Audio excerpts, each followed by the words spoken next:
Hi, welcome to Let's Talk Macarthur, up to episode 15 with Simon Cummins from BC Group.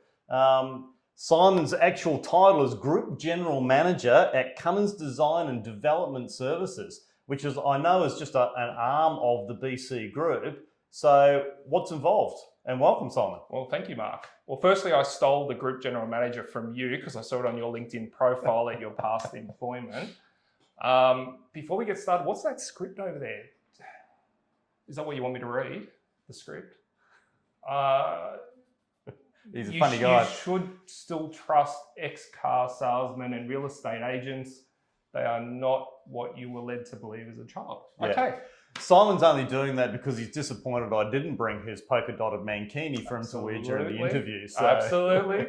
I know. So Brian Cummins Group is quite a diverse range of businesses, but focused on, I guess, a circular economy between all of them. So Brian Cummins Group has a retail manufacturing arm where we supply Coles, Woolworths, IGAs, Foodworks, spas. But we also have a facilities maintenance business where we've got permanent staff on site at the University of New South Wales. Tactile flooring, which is our interlock flooring that we might even get you to put together a bit later on. Oh, that sounds like a challenge. Yeah. And then we've got C2DS, which is headed up by a team of industrial designers, architectural firm, where they'll do everything from the actual DA, design and development, all the way through to full sort of project management. It's quite comprehensive, right? It is. It's very much trying to create that circular economy. So we do really try, while none of the brands actually compete with each other, we definitely try and use that as a combined entity. Yeah, absolutely fantastic. So the origins, right, of BC Group, Brian, a garage, and $760. Correct. Yeah. So Dad was working for a shop fitter during the day, working for himself in his spare time, and working as a McDonald's janitor outside of that, just to pay the bills. Mum was doing all the accounts, paperwork, and working at Kmart. So yeah, pretty phenomenal story when you think about it. So the big question I've got to Brian then is, does he still have his uniform from McDonald's? And I know sure as hell he doesn't fit into it anymore. No, he definitely doesn't fit into it, but he loves getting out there and getting dirty. So he's probably got that mop and broom somewhere. He probably does. Yeah, he's always been really hands-on. As long as I've ever known Brian, he's just a real down-to-earth. Roll your sleeves up, get stuck in. Much prefer to be out there on the factory floor than sitting in the office. Yeah, 100%. But great with the sales side of it. Because this business has been built on, like most successful businesses, is built off relationships. Absolutely. So the whole business cycle is relationships. You know, most of our clients have been with us for 25 years plus. Yeah, wow. And they still keep coming back because it's a quality service at a fair price based around doing it once, doing it properly, not doing it 3 or 4 times with variations. That's just not the way we do things. So what's your range of customers? So on the retail side, because I know that's pretty extensive, where do you go?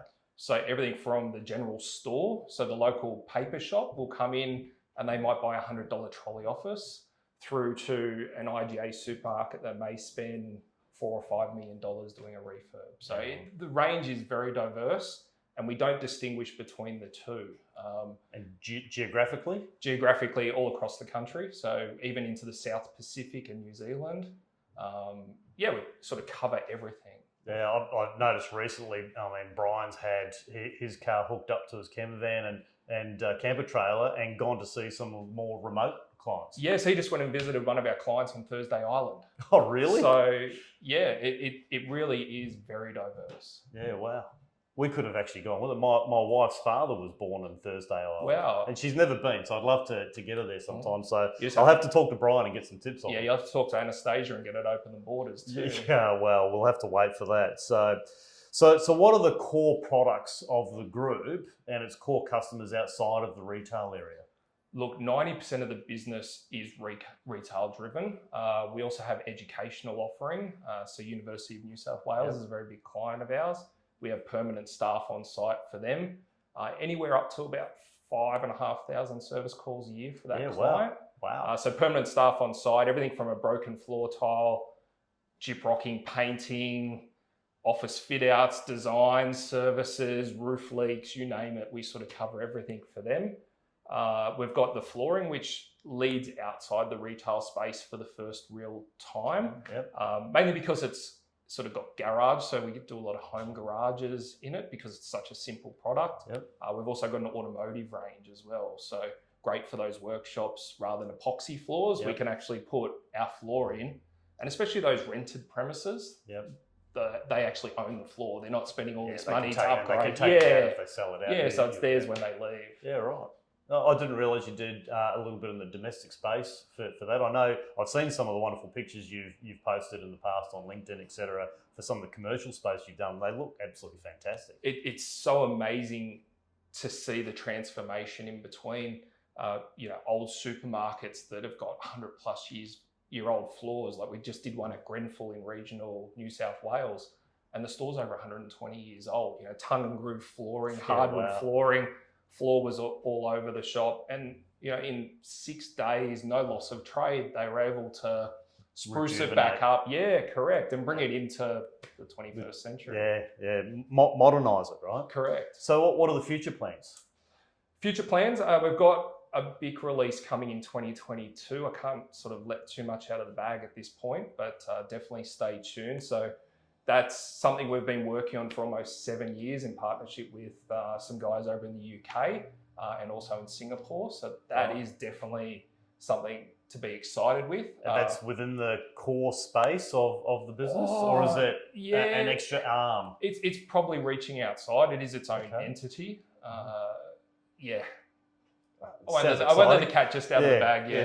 Thanks for teasing us for that one, Simon. No, look, core business. Right. If COVID's taught us anything, it's you've got to focus on what you do well. But when you do it, you have to be willing to push the boundaries and probably get a little bit comfortable with being uncomfortable. So what about innovation and technology in this space? That's a big part for us. So we've got 3 industrial designers in-house. The old rule, employ smarter than yourself, so you don't have to be the smartest guy in the room. That's so true within our business. And I've met some of your staff. They came through and made a coffee before, and that's very, very clear that they are smarter than you. So you've done very, very well. Yeah. Like if I look across our business as a whole, we've got 3 tertiary qualified industrial designers, one with his master's degree in user experience. So that's a big push for us. Our head of sales in our retail space has an MBA and a master's of mechanical engineering. It is very much driven around great people, hopefully supported to do the right thing. And I think that's where our innovation will come from. It's not going to come from me. It's not going to come from Brian. It's going to come from one of those great guys that we surround ourselves with. So how many staff have you got in the team? So there's 25 here, based out of here. We've got 2 down in Melbourne, and then we've got a team of staff up in Malaysia where we make all our metal supermarket equipment. And do you contract to New Zealand? Is that how we contract to New Zealand? Yes, we've got an agency set up in New Zealand. Right. So what do you do with team development? So team development, we've just arranged our big Christmas party. So we've hired out Menangle Park Paceway. So looking forward to giving that a go for the first time. It's been a challenging year for all of us. So hopefully it'll be an opportunity to let the hair down and kind of get together. Yeah, which will be really nice. I think we're all looking forward to having a little bit of that. I know just personally for ourselves, being able to contact family and organise, we always have a big Boxing Day. Yes. So Boxing Day is at our place again this year, and we're so looking forward to people coming from different parts of New South Wales, and because we've got families spread around Mudgee and Scone and Central Coast and that sort of stuff. So pretty much the same as your staff. Just looking forward to get together and celebrate. We just had a Teams meeting then, and our work health safety chairperson is currently not in the office today, but our work health safety manager is, and they were just joking on our call that they actually haven't seen each other face to face for 6 months. So it'll be nice to sort of get the team together, and we've got partners coming as well. So it's about meeting the extended BCG family now, not just your colleagues, but who is that partner that you've heard so much about? Who is the extended team? Which is so important, because you got a responsibility to not only your employees but to their families. Oh, absolutely. So you take that 25 and you, on average, you'd multiply that by 3 or 4. Right? So it's a huge responsibility when you do it. And to think that this all started from Brian a garage and $760 in his pocket. So. He had plenty of free child labour, don't worry about it. What age did you start working for him? Oh, God. I remember spending Christmas holidays, sweeping the factory, getting on top of spray booths because none of the adults could get up there because they were the days before work health safety, and get up there and shovel sawdust. And, the best thing he ever did for me was I worked all of the Christmas holidays, and I remember negotiating my rate before the school holiday kicked in. And then we got to the end of the school holiday and I said, I'd worked out exactly what I was going to get. And I forget what it was, but the principal was still the same. And he goes, well, you haven't supplied me a tax file number. So he took 50% out for tax. And then he said, I had to drive you to work every day, so you need to contribute to my fuel. And then I brought you lunch every day. And I think I'd worked for the 6-week school holiday and I got about $15. And I think even then it was a bit generous that he gave me $15. And the ruling was that, negotiate properly, document it properly, and don't cut corners. And from that one learning experience, that's one thing I really don't do. So it's his fault I have OCD now.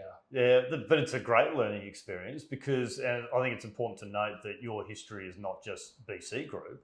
Your history is with the likes of P&O, Spotless Services, Asset Services. So you've developed a really core knowledge of really probably complex facilities management. Yeah, I never wanted to be Dad's boy. That was my biggest thing. And I didn't want to come out of school. I didn't want to work for Dad. By the time I came here, and it wasn't even by choice, it was sheer luck that I ended up here. And it was a 12-month handshake with Dad. He was having some problems at the time. And I think we're talking 11 or 12 years later now. Yeah. But it was important for me to work outside, learn the different ways of doing things.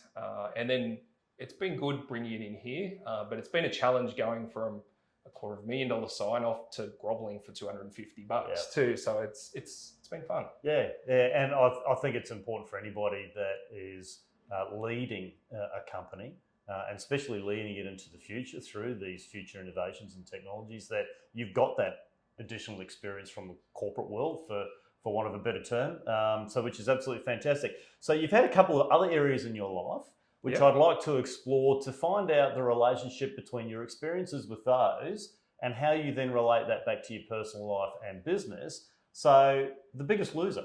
Yep. So you're involved in that show. I was. What did you take out of that you've then been able to apply to life in general and business? Look, we had some horrible things going on that sort of put me on the spiral of weight gain.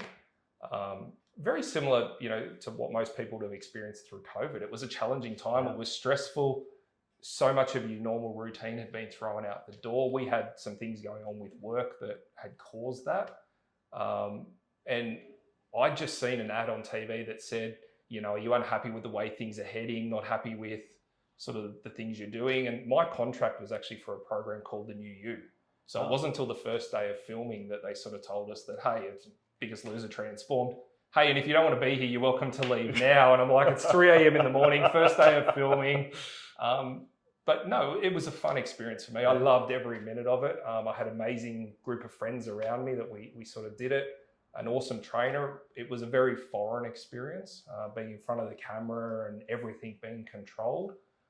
But it has led into, I think, a better leadership here, much more understanding, much more appreciative of the little things, the mindset things. And I hope, if you get a chance to meet the team, that they will say that, we are a very, very understanding, family orientated.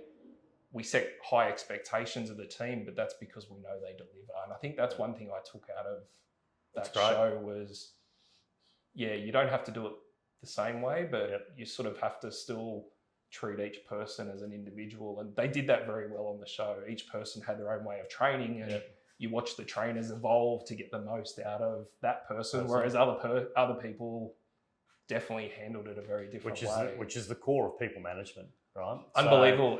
So that's why if you look at something like the English Premier League, they don't have coaches, they have managers, because they have all these high egos in the team and they have to manage the individual people. And it's no different in business. You need to manage the individual people because they'll all perform at different rates and different abilities, and everybody's got other issues going on outside of work as well. And it's our responsibility as business leaders to make sure that we understand that and work with that Yes. to help develop them. So it was amazing. The setup that they had behind the scenes was phenomenal. You know, there was psychologists, we all had runners, which were people that would sort of coordinate, make sure we're on time, on set, doing the right thing. Then you had the trainers, then you had producers, and they all, like, I know these shows are about, you know, drama and everything else. I can honestly say there was drama on ours, absolutely. I was probably responsible for most of it, yeah. But at the end of the day, I firmly and still believe, and will categorically say, that they had our best interests at heart at all times. Yeah, that's good. You know, it wasn't a married at first sight where, you know, they definitely wanted things to fail. I honestly believe engineer it that way, right? Absolutely. So flipping, same question basically, because I know you've got your pilot's license. Yes. So that learning experience of learning to fly and control an aircraft, what do you take out of that you then put into business? Look, I think flying 99.99% of the time is easy. You spend all this time training and planning for the 1%er. Because the only time you really need your training is when something really goes wrong.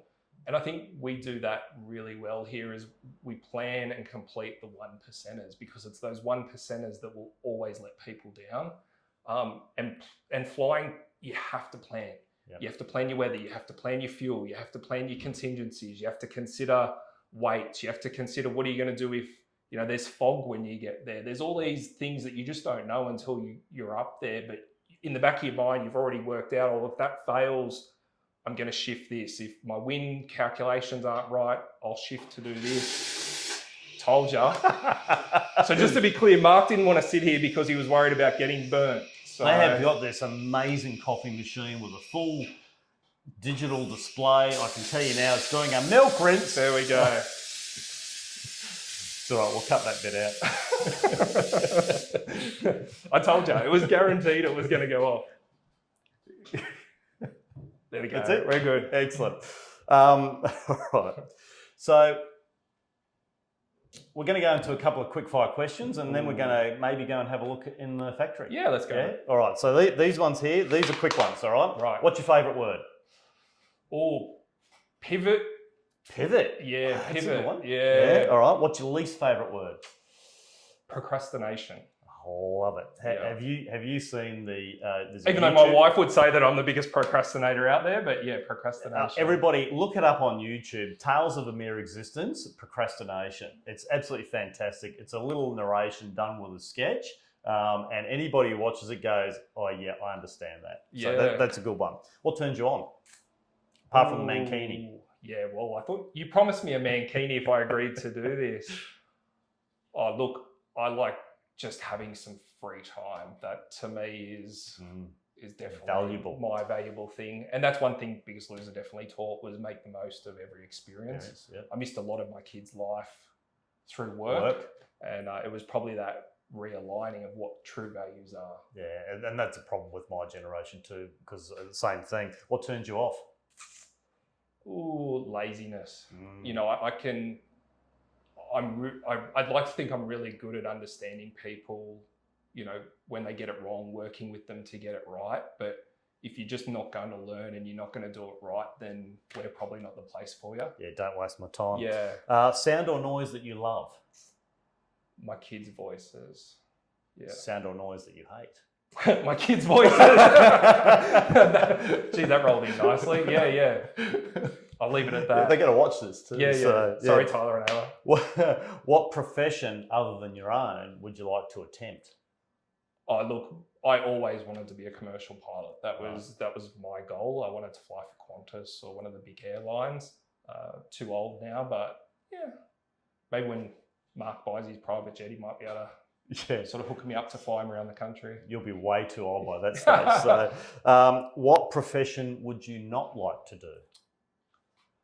Ooh, paramedic. I just couldn't do that. Turning up to incidences. Yeah, no, thank you. Yeah, and it's a tough one. So it's unappreciated too. Same as nursing. Why is it such an unappreciated career? And they do an absolutely fantastic job for us. Absolutely. Yeah, so hats off to them. If God exists, when you reach the pearly gates, what would you like to hear him say?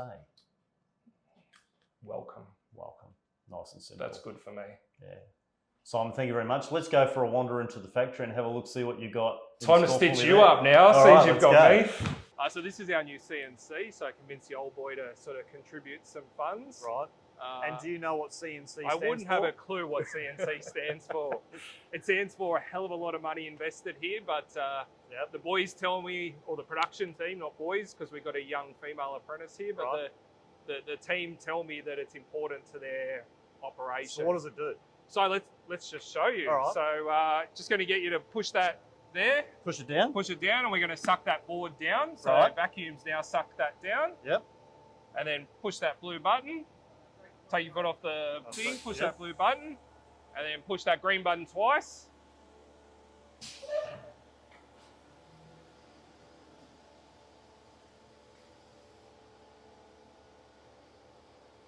So what's it doing?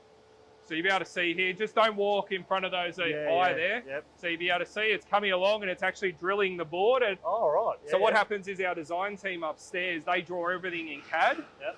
And then they actually export it straight from the computer straight to this machine, and it'll go through and do all the drill holes, and then it'll actually cut. So we don't do much with a panel saw anymore. Yep. It's all purely cut with this machine. So we can cut 4 to 5 packs a day. Wow. In the old days, we'd be lucky to do a single pack on a panel saw. So yeah, very So much huge improvement in efficiency and productivity. and safety as well. Yeah. You know, panel saws have big moving blades and everything else. As you can see, we can't even get close to this thing. Yeah. The head can move at up to 120 meters a minute. So we're talking about some serious speed. Yeah, you're right. You don't want to be in front of it. No. No.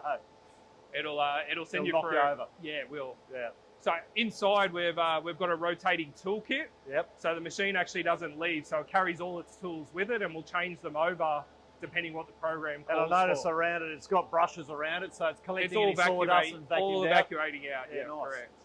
Yeah, so just because the environment in here is just so clean and the air's so good. So, Yeah. Yep. So this will drill all the holes first. So you can actually see where it's starting to drill all the holes around. And then you'll hear it spin up, and the routing tool will come down, and it'll just basically cut. So does it automatically stop itself when it's finished the pattern? Correct. So it'll stop itself, and then we'll go down to the conveyor belt and engage it, and it'll actually pull itself off the conveyor belt. So you hear itself now cutting. Yep. And it fully optimizes itself as well. Yep. So it'll actually work out the quickest route path to do all the individual cuts. So if I go home and do all my measurements for the cupboards that I need to put in the laundry, correct, we can come down here and program that in? The boys will draw it upstairs and then export it down here, and it'll basically clip together perfectly. Yeah, fantastic. Yeah, hopefully the computer and the intellect of the smart people we were talking about before will have got it right. And then we got to work out whether my measurements would be correct. Well, that's probably more to the point. I need one of those laser things that you were talking about. Yeah, 80 before. grand though. Yeah.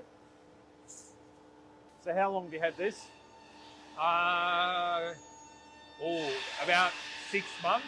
Right, okay. Yeah, so we've gone through a big sustainability thing here, Mark. So I don't know if you can see it, but this bin here, we actually put all our offcuts into here, and then that goes away and is used to make all our new board. Right. So we're completely 100% recycled here. Wow. We've got 80 kilowatts of solar panels on the roof. So once again, self-sustaining, beautiful day today. Yeah. We actually won't draw any energy from the grid at all. So we've done a big push around that sustainability piece. All our flooring is 100% recyclable at end of life. Right. Our new floor is made from 80% recycled goods. So as a business, we've made a commitment to be sustainable. That's fantastic. I want my kids to have a life that is worth living when they're older, and then their kids and their grandkids. Yeah. So this is real life manufacturing in Australia. It's fantastic. This is Australian manufacturing. Yeah, Australian manufacturing. Just with Italian machinery. Yeah, that's right. So it's cutting the pattern out. Oh, so you can see it's starting to cut all this. That's pretty cool. But all these angles and things just would not have been possible with a panel saw. So what would have happened in the past is they would have cut it into blocks, and then they would have used jigs, and they would have hand routed and hand cut everything. And now it's all just done by a machine. Have a look at actually cutting it out. because it's pretty cool to see it actually happen.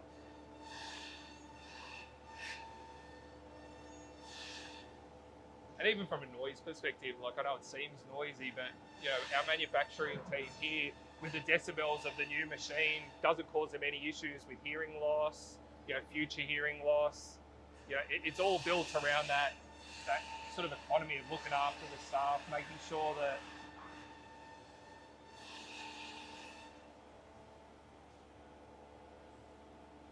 So that'll run onto the conveyor.